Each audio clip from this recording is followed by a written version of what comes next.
Olá, pessoal, bom dia, sejam todos muito bem-vindos, tudo bom com vocês? Bom, finalmente saiu a melhor notícia do ano para a revisão da vida toda e eu trago aqui com exclusividade para todos vocês. Estamos ao vivo para todo o Brasil, para todo o mundo, né? Portugal, Estados Unidos, Japão. Muitas pessoas assistem aqui o nosso canal de fora do Brasil e hoje, né, finalmente, nós temos uma excelente notícia para todos os aposentados e pensionistas que estão aguardando aí a conclusão da revisão da vida toda. Enquanto o pessoal entra na live, eu vou esperar, né, que alguém me confirme se está ouvindo aí tudo certinho, se o vídeo está ok, para a gente começar aqui a nossa live analisando o novo recurso que foi apresentado dentro do tema 1102, que é o julgamento da revisão da vida toda. Tá bom? Olha só, seu José já colocou aqui. Ok, pronto. Então, se tá tudo certinho, se todo mundo tá me ouvindo, tudo certo aqui com o áudio, vamos começar. Tá bom, pessoal? Eu vou deixar aqui os comentários de vez em quando que vocês fazem. Agora é uma novidade aqui no YouTube. Eles vão aparecer aqui do ladinho, certo? Pessoal, olha só. Deixa eu começar aqui. No dia 16 de março, eu publiquei este vídeo aqui. Revisão da vida toda. Novo recurso deverá ser apresentado. Eu acho que o pessoal não botou muita fé neste vídeo, né? Olha, seu Benedito falou aqui, olha. Estou ouvindo bem, ok. Obrigado aí, viu, seu Benedito? Vamos lá, vamos dar sequência. Eu gravei este vídeo no dia 16 e deixa eu mostrar aqui para vocês diretamente do site do Supremo Tribunal Federal. No dia 17, vamos entrar aqui no site do Supremo. Olha só, aqui já na tela. Pronto. Embargos de declaração. Do dia 17 de março de 2026. Um novo recurso foi apresentado, conforme eu gravei ali no vídeo do dia 16 e trouxe aqui para vocês, né, que um novo recurso deveria ser apresentado. Logo, no dia posterior, nós tivemos aqui a apresentação deste novo recurso, que nós vamos passar a analisar a partir de agora, tá bom? Eu nunca abandonei os aposentados da revisão da vida toda, eu tenho muito orgulho disso, né? Mesmo nas situações mais difíceis, deixa eu colocar aqui o recurso na tela, eu tenho a satisfação, né, de sempre ter gravado vídeos aqui, praticamente toda semana, quando eu pude, todos os dias, este canal e o meu escritório nunca abandonou os processos da revisão da vida toda, nunca abandonou os aposentados, né, por mais difícil que a situação estivesse. Olha só, o seu José aqui, meu processo está aguardando o trânsito em julgado. O que fazer agora? Vamos responder não só essa, como outras perguntas. Então, vocês já podem colocar aí no chat, né, de onde vocês estão falando, o nome de vocês, se o processo de vocês continua ali suspenso, se o juiz retirou a suspensão e deu a sentença de improcedência, tá bom, pessoal? Porque vocês vão falando e os comentários vão aparecendo aqui do lado na telinha, como vocês estão vendo. Bom, vamos ao que interessa, né? Pessoal, antes disso, né, nós estamos vivendo um momento perfeito, politicamente falando, para nós termos ali a reviravolta, a mudança que vai dar a vitória para os aposentados na revisão da vida toda. Eu vou mostrar aqui também que a relação de Lula e Alexandre de Moraes azedou, né, com essa história aí do Vorcaro, do Banco Master. Então, o Lula já percebeu que se ele tiver que sacrificar o Alexandre de Moraes e o Dias Toffoli, ele vai fazer isso. Então, nós nunca tivemos um cenário tão positivo, né, para a ampliação da modulação de efeitos ali dentro da ADI 2111. Tá bom? Quem foi chegando aí no vídeo, na live, deixe o seu like, compartilha o máximo que puder, porque este recurso aqui é muito importante. E claro, foi apresentado, né, pela doutora Gisele, certo? Nós tivemos aqui novos embargos de declaração dentro do tema 1102, tá bom, pessoal? Aqui não é a ADI 2011, aqui é o tema 1102. Olha só, vamos passar aqui rápido, tá bom? Mas é bem importante a gente analisar este recurso. Os presentes embargos, né, são cabíveis, né, nos termos do artigo 1022, uma vez que o acordo embargado incorre em omissões e contradições relevantes que comprometem a integridade da fundamentação, a coerência lógica do julgado e a adequada aplicação da tese firmada no âmbito da repercussão geral e da ADI 2111. Com efeito, o julgado incorre em vícios. Né? E ela lista aqui, olha, primeiro, adotar como premissa a suposta definitividade do julgamento da ADI 2011. Pessoal, olha só, a ADI 2011, ela está pendente, né, por causa de um pedido de vistas ali do ministro Dias Toffoli, e é o primeiro ponto que a doutora Gisele vai chamar a atenção aqui. O STF, né, e os juízes, né, os maus juízes, né, aqueles que sempre foram contrários à revisão da vida toda, estão retirando a suspensão e aplicando cegamente o que foi decidido na ADI 2011, sendo que o Toffoli pediu vistas. E nada impede de, ao devolver o processo para julgamento, ele ampliar a proposta de modulação para salvar o direito de quem deu entrada antes do dia 5 de abril de 2024. Então, é o primeiro ponto que a doutora Gisele traz aqui, tá bom? Deixa eu ir colocando aqui os comentários de vocês. Pessoal, eles vão, pode escrevendo que vocês estão vendo que eles vão aparecendo aí na tela, certo? Segundo ponto, deixar de enfrentar a necessidade de modulação de efeitos da decisão. Apesar de se tratar de inequívoca hipótese de superação de precedente qualificado, o famoso overruling, com impactos estruturais e potencial lesão à segurança jurídica, em afronta ao artigo 23, certo? Ou seja, o que é que a doutora Gisele está dizendo aqui? STF, nós estamos pedindo para que você escreva com todas as letras sobre o direito de quem deu entrada antes de 5 de abril de 2024, que até o momento você não fez. E você precisa fazer. Então, mais uma vez aqui, nós temos este pedido. O STF finge, né, que não tem que se manifestar, eles passam direto, eles vão ali, a gente faz o pedido, e o que é que eles falam? Ah, você não precisa devolver.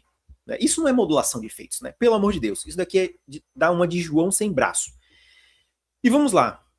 Determinar o cancelamento da suspensão nacional dos processos vinculados ao tema 1102, sem examinar a compatibilidade dessa medida com o atual estágio processual da ADI 2011, cuja definição acerca da eficácia temporal da tese ainda se encontra em aberto. E ainda silenciar quanto às consequências práticas imediatas da decisão no âmbito das instâncias inferiores, onde já se verifica a aplicação automática e precipitada do novo entendimento, com o levantamento de sobreestamentos, julgamento de improcedência e, em hipóteses mais gravosas, a imposição de multas por suposto caráter protelatório. E ainda chama atenção a um outro detalhe. O INSS tem cobrado, administrativamente, tem posto lá o código de desconto. Eu gravei um vídeo aqui explicando, cobrando os valores que o aposentado recebeu de boa fé, o que é um absurdo. Tá bom? Tais omissões e contradições não se confundem com mero inconformismo da parte, mas dizem respeito a aspectos essenciais à integridade, coerência e estabilidade do sistema de precedentes, especialmente diante da necessária articulação entre o controle concentrado e o regime de repercussão geral. Tá bom? Vamos aqui para os pontos mais importantes. Olha só. A referida premissa revela-se incompleta sob o ponto de vista fático-processual e inconsistente sob o prisma lógico-jurídico, configurando vício de omissão e contradição. Isso porque o último embargo de declaração, opostos pela CNTM, ainda se encontra pendente de julgamento lá na ADI 2011, estando feito suspenso em razão de pedido de vista formulado pelo Dias Toffoli, precisamente na fase em que se discute a delimitação da eficácia temporal do acórdão de mérito, mediante eventual modulação de efeitos. Vejamos o registro do pedido de vista. E aí ela comprova, né, que o Dias Toffoli pediu vistas. Tá bom? Vamos lá. Cuida-se de circunstância processual de elevada relevância, porquanto evidencia que a decisão proferida no controle concentrado ainda não se encontra definitivamente estabilizada sob o aspecto de sua eficácia temporal, elemento indispensável à sua adequada irradiação no sistema de precedentes. Calma que eu já vou traduzir. Com efeito, nos referidos aclaratórios, nos embargos, no recurso ali que foi apresentado, a entidade embargante, a CNTM, suscita de forma expressa a necessidade de modulação ex nunc dos efeitos do julgado, ou seja, dali para frente, com o objetivo de resguardar o direito dos segurados que ajuizaram ações até a superação do entendimento anteriormente firmado no tema 1102, em atenção aos postulados da segurança jurídica, da proteção da confiança nos sistemas de precedentes e da boa-fé. E aqui ela traz aqui os pedidos que foram feitos, tá bom? Vamos aqui. Olha só.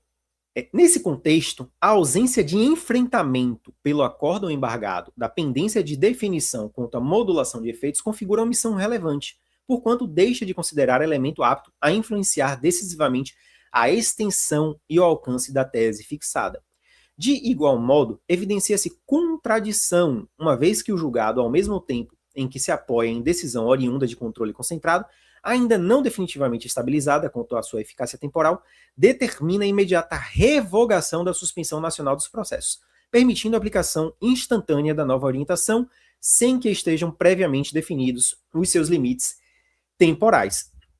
Tal dissonância compromete a coerência do julgado e fragiliza a sua operabilidade no âmbito do sistema de precedentes, sobretudo porque antecipa efeitos práticos de decisão ainda sujeita à delimitação, potencializa a ocorrência de decisões contraditórias nas instâncias inferiores e expõe os jurisdicionados a risco de aplicação retroativa de entendimento ainda não definitivamente confirmado. Pessoal, eu tenho utilizado muito isso que a doutora Gisele trouxe aqui.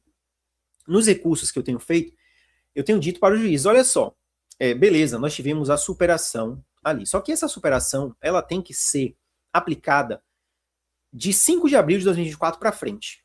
O mesmo julgamento da DI 2111 fez isso para a carência do salário maternidade. O INSS editou ali a instrução normativa do salário maternidade, dizendo que os efeitos, né, valem de 5 de abril de 2024 para frente. Porque somente para os aposentados da revisão da vida toda, o efeito está valendo para trás. E se a gente tem um pedido de vistas do ministro Dias Toffoli, logicamente a gente não pode retirar a suspensão se ele, Dias Toffoli, ainda pode dizer que quem deu entrada antes de 5 de abril de 2024 vai ter direito.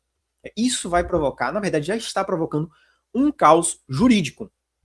Mas, né, infelizmente, nós estamos vivendo tempos assombrosos, tanto no Superior Tribunal de Justiça quanto no STF. E é exatamente este fundamento que a doutora Gisele está trazendo, que é o fundamento que eu tenho aplicado nos meus processos da revisão da vida toda, tá bom?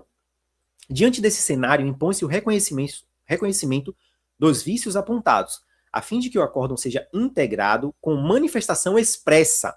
Mais uma vez, é feito o pedido para que o STF fale expressamente, escreva, tem que escrever, tem que parar de fugir acerca da pendência de estabilização da ADI 2111 e da necessidade de prévia definição da modulação de efeitos, como condição para a adequada aplicação da tese firmada no tema 1102. Passando aqui rapidinho.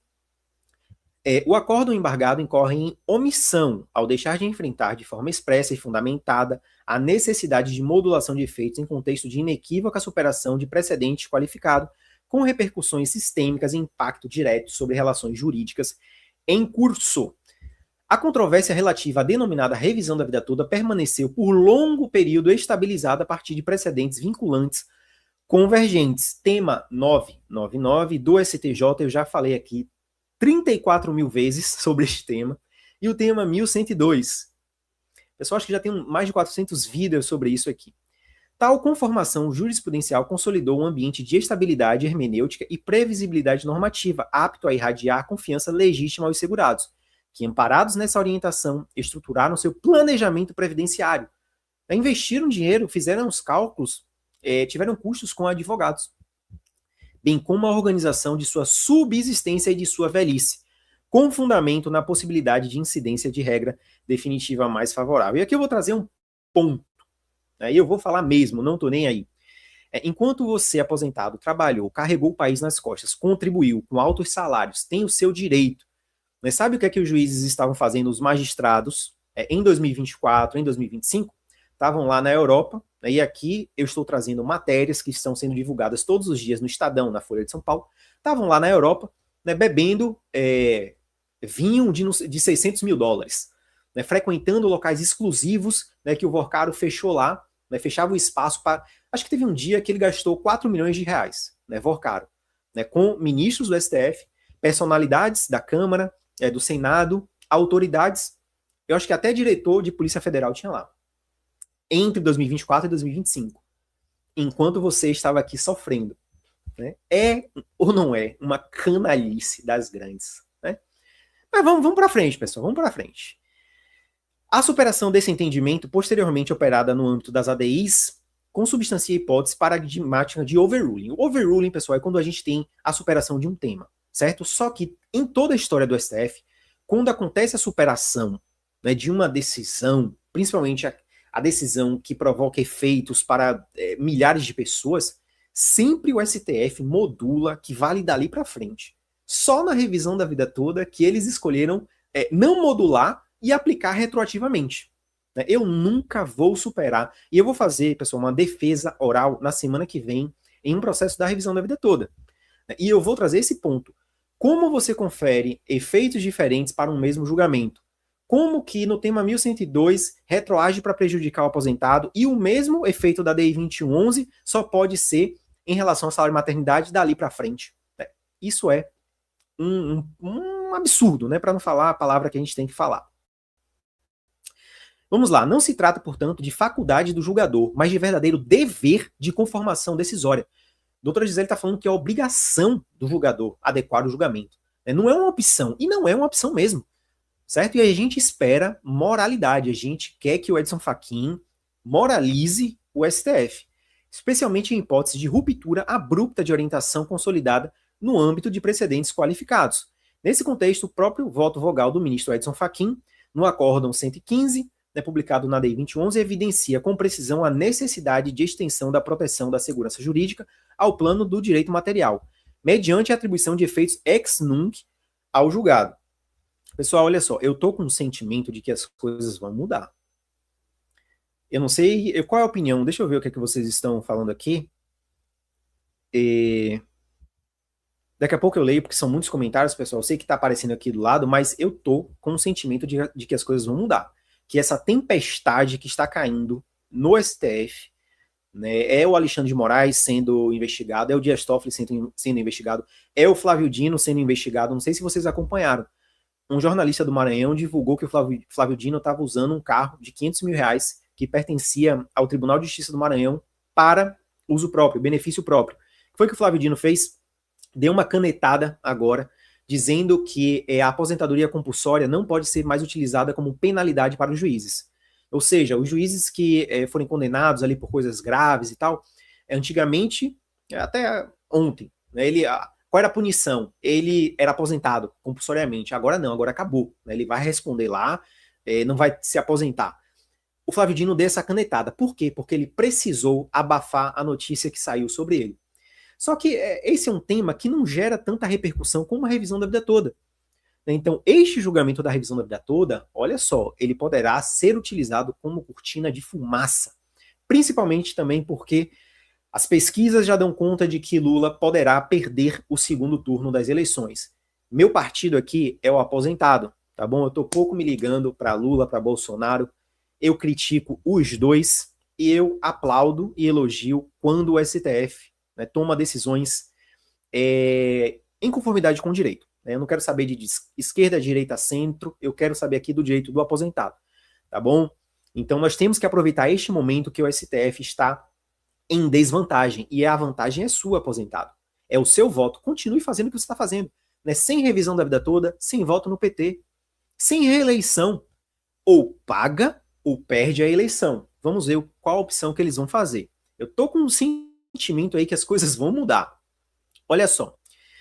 Tal omissão revela-se ainda mais grave diante do fato de que a definição da modulação de efeitos permanece pendente de deliberação na DI 2011, reforçando a necessidade de manifestação expressa desta Corte no âmbito do presente feito. A ausência de enfrentamento desse ponto compromete a integridade da fundamentação do acórdão e fragiliza a aplicação uniforme da tese, na medida em que permite a incidência potencialmente retroativa de nova orientação jurisprudencial, gera tratamento desigual entre segurados em idêntica situação jurídica e amplia o risco de decisões conflitantes nas instâncias inferiores. Diante disso, impõe-se o reconhecimento da omissão apontada, com a devida integração do julgado, a fim de que esta Suprema Corte se manifeste expressamente acerca da necessidade de modulação de efeitos, reconhecendo o efeito ex nunc, pessoal, daqui para frente, como instrumento de concretização dos princípios da segurança jurídica, da proteção da confiança e da previsibilidade das decisões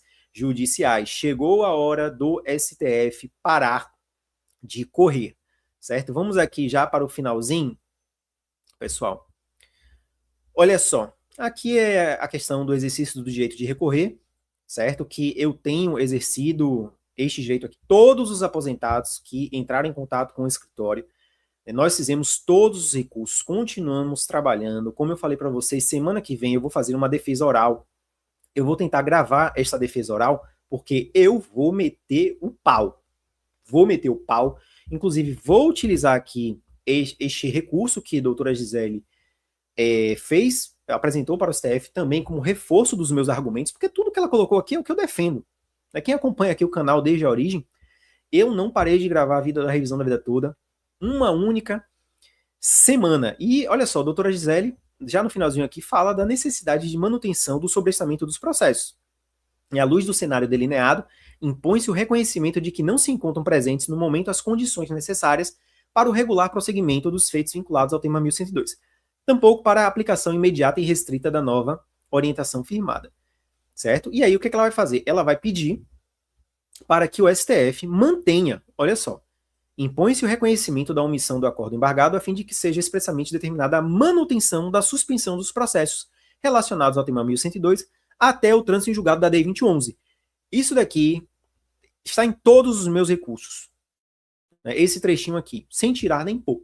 Eu falo, olha, Dias Toffoli pediu vistas. Não foi ele que propôs aí esse negócio de não devolver, não pagar honorários comerciais. Se ele pediu vistas, o que pode acontecer? Qual a dúvida dele? Pode ser ampliar a modulação. Então, calma, Calabreso. Para que ficar tirando a suspensão do processo? Vamos ter calma. Senão, depois eu vou ter que fazer o quê? Ação rescisória. Então, deixa essa zorra aí suspensa desse processo. Tenha calma. E a gente conversa depois do trânsito em julgado da DEI 2011. E aqui, pessoal, finalmente, os requerimentos, Conhecimento e acolhimento dos embargos para que sejam sanadas as omissões e contradições apontadas, certo? Reconhecimento expresso de que não houve o trânsito em julgado da DEI 2011, o que é fato, diante da pendência de julgamento dos embargos de declaração opostos pela CNTM, atualmente suspensos por pedido de vista formulado pelo Dias Toffoli. Enfrentamento específico da necessidade de modulação de efeitos é um pedido expresso. O STF tem que falar sobre esse pedido aqui, ó. C. Tem que falar da modulação de efeitos para o pessoal. Ó, a doutora Gisele colocou aqui ações propostas até 21 de março de 2024. É a única coisa que eu discordo aqui. Para mim, a datinha é 4 de abril de 2024. Por que 4 de abril de 2024? Porque a publicação da ata de julgamento foi, salvo engano, no dia 5 de abril.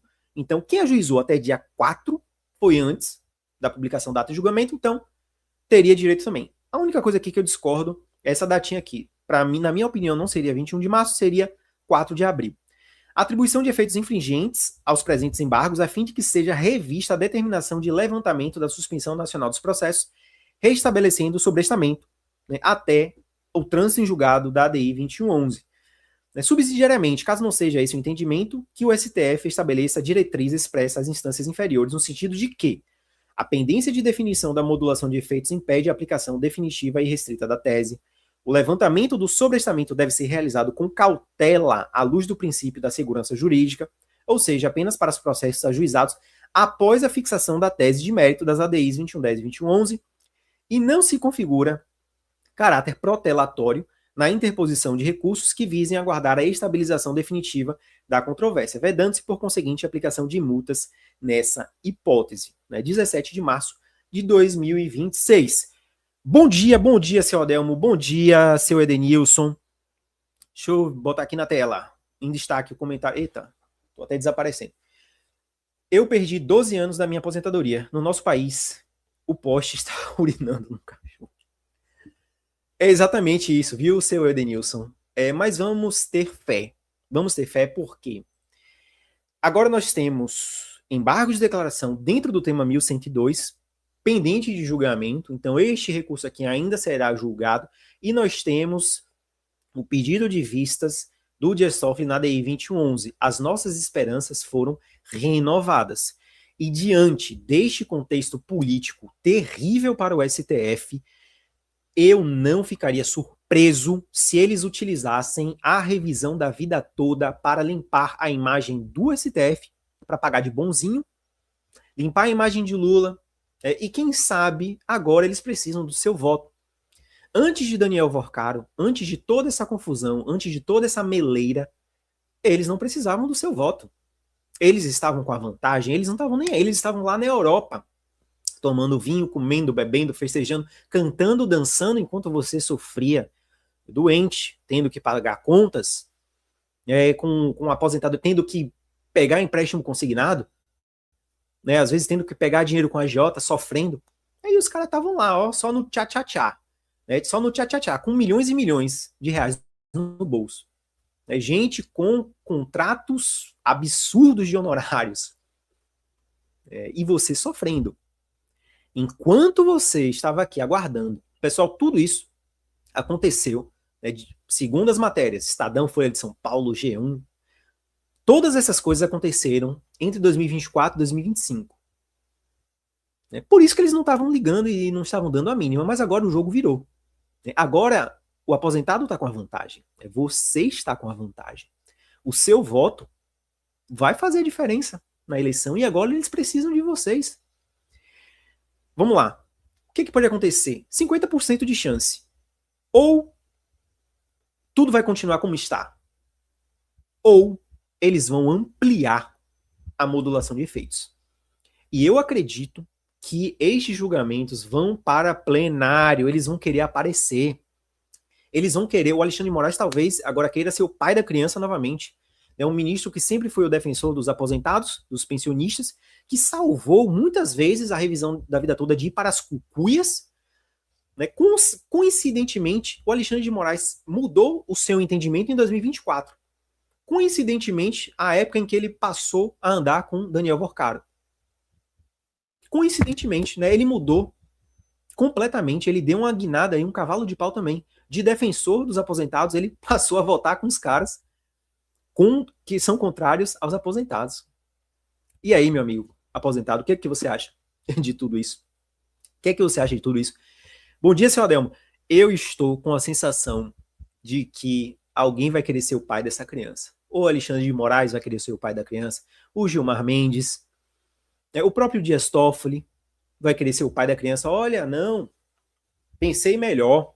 De fato, tem direito o aposentado que fez os cálculos, entrou de boa fé e deu entrada antes de 5 de abril de 2024. Por quê?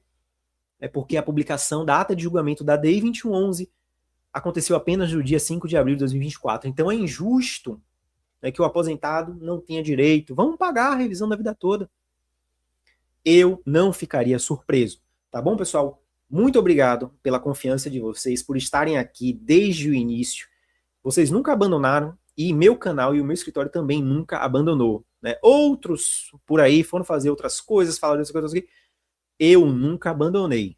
E se nós tivermos a reviravolta, eu já falei, eu vou estourar aqui, ó. Pum, um champanhe não, porque eu não bebo. Já falei para vocês. Um cafezinho aqui. Vamos estourar um cafezinho, tá bom? Inclusive fazer um agradecimento público aqui ao seu Pedro, né, que foi para BH, trouxe um doce de leite de um mercadão lá de BH, que é top, trouxe um queijo também, muito obrigado. O doce de leite não durou uma semana aqui, tá bom? Mas o queijo ainda tá rolando. Obrigado, viu, seu Pedro? Um abraço, pessoal, e até a próxima. Fui!